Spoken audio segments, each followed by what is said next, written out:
Thus the heavens and the earth were completed in all their vast array. By the seventh day God had finished the work he had been doing, so on the seventh day he rested from all his work. Then God blessed the seventh day and made it holy, because on it he rested from all the work of creating that he had done. This is the account of the heavens and the earth when they were created, when the Lord God made the earth and the heavens.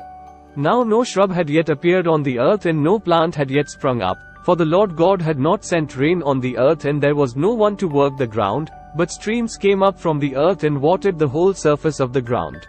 Then the Lord God formed a man from the dust of the ground and breathed into his nostrils the breath of life, and the man became a living being. Now the Lord God had planted a garden in the east, in Eden, and there he put the man he had formed. The Lord God made all kinds of trees grow out of the ground, trees that were pleasing to the eye and good for food. In the middle of the garden were the tree of life and the tree of the knowledge of good and evil. A river watering the garden flowed from Eden. From there it was separated into 4 headwaters. The name of the first is the Pishon. It winds through the entire land of Havilah, where there is gold. The gold of that land is good. Aromatic resin and onyx are also there. The name of the second river is the Gihon. It winds through the entire land of Cush. The name of the third river is the Tigris. It runs along the east side of Ashur. And the fourth river is the Euphrates. The Lord God took the man and put him in the Garden of Eden to work it and take care of it. And the Lord God commanded the man, "You are free to eat from any tree in the garden, but you must not eat from the tree of the knowledge of good and evil, for when you eat from it you will certainly die." The Lord God said, "It is not good for the man to be alone. I will make a helper suitable for him."